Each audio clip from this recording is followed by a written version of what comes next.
Olá, sabe aquela busca incessante por mais e mais liberdade? E se a chave para uma vida realmente boa não for isso, mas sim criar as regras certas para a gente mesmo? Pois é, hoje vamos explorar um conjunto de princípios para construir um verdadeiro código de vida pessoal. A ideia central é que a vida melhora e muito quando ela é autodirigida. Bom, vamos começar direto com uma ideia que meio que vira de cabeça para baixo o que muita gente pensa.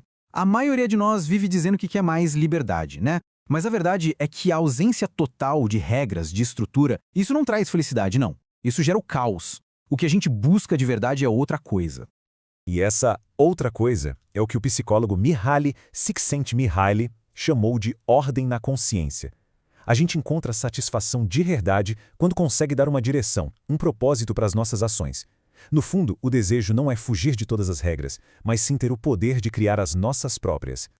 Então, por onde a gente começa a construir esse código pessoal? O primeiro passo, olha, é uma mudança fundamental de perspectiva.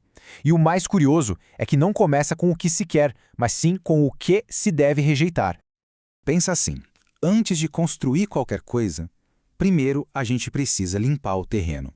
A jornada começa com uma decisão muito firme, a de rejeitar ativamente um caminho que seja padrão, que seja insatisfatório. É um ato de recusa consciente mesmo.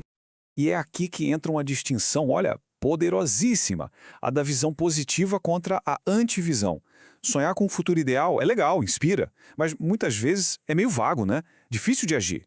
Agora, definir com toda clareza aquilo que não se quer de jeito nenhum na vida, nossa, isso cria uma energia para a mudança que é outra coisa. É um catalisador muito, mas muito mais forte. E como é que se constrói essa antivisão na prática? Bom, o processo começa olhando para o passado, sabe? Para aquelas situações que a gente pensa nunca mais. Depois, continua com a observação dos outros, não para julgar, mas para identificar comportamentos que a gente quer evitar. E talvez o mais importante, exige que se defina o que é inegociável. E isso não é algo que se faz uma vez só.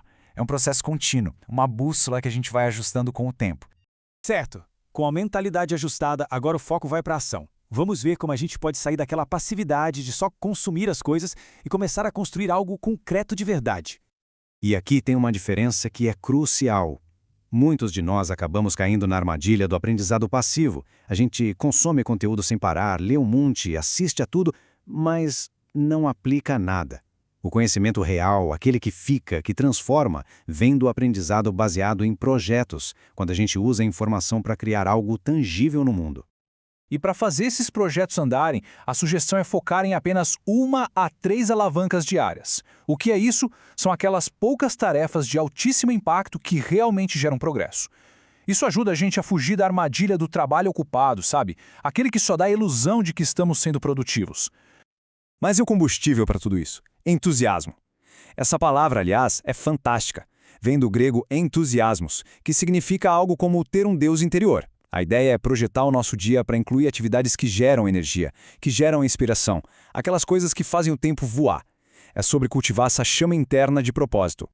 Essa frase captura perfeitamente por que essa mudança é tão urgente hoje.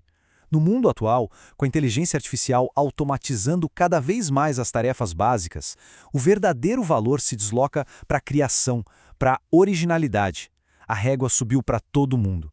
Ser apenas um consumidor passivo não é mais uma opção viável no longo prazo.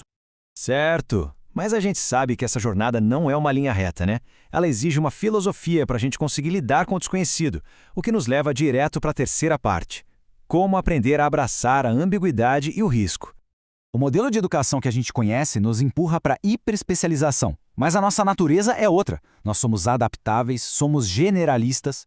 Em um mundo que muda o tempo todo, a capacidade de aprender sobre várias áreas e se adaptar é muito mais valiosa do que um conhecimento super profundo em uma única coisinha.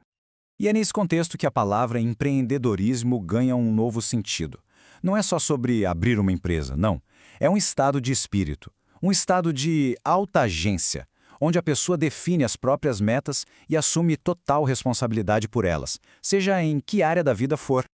Tá, Mas e como gerenciar o risco nessa jornada? A proposta é uma progressão, um passo a passo. Começar com uma base segura, talvez um emprego estável. Depois, explorar projetos paralelos, investimentos. E, aos poucos, com mais segurança, avançar para empreendimentos maiores. A incerteza deixa de ser algo para ter medo e vira um sinal de que ali tem potencial para crescer.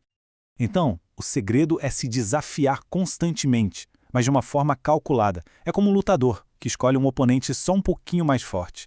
O desafio te força a expandir seus limites, a crescer, mas não é tão grande a ponto de te levar para um fracasso catastrófico.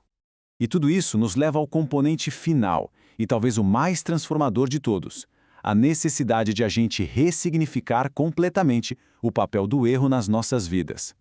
A primeira coisa a se entender aqui é que não existe um mapa pronto. Não tem um guru, não tem um manual que vai dar todas as respostas. O único jeito de descobrir o que funciona para cada um é através da autoexperimentação. É preciso testar os princípios no seu próprio contexto, na sua própria vida. E claro, durante essa experimentação, os erros vão acontecer. E é aí que está o ponto central. Erros não são obstáculos que a gente tem que evitar a todo custo. Eles são, na verdade, o mecanismo de feedback mais essencial que existe. Eles são a bússola que aponta a direção certa, justamente por mostrar o que não funciona. E isso nos leva a uma pergunta que dá o que pensar. O medo de errar paralisa, né? Ele nos deixa presos justamente naquela mediocridade que a gente decidiu rejeitar lá no começo. Então a reflexão é: e se o maior erro de todos for, na verdade, nunca cometer erro nenhum? E se o preço de ficar parado for muito mais alto do que o preço de qualquer falha pelo caminho? E para fechar, fica aqui a grande lição. Ninguém começa com um plano perfeito, com tudo claro na cabeça. A clareza sobre o que se quer, sobre o caminho a seguir, ela não é um pré-requisito para começar a agir. Muito pelo contrário, ela é a consequência da ação, da experimentação e sim, dos erros. É agindo que se descobre o caminho.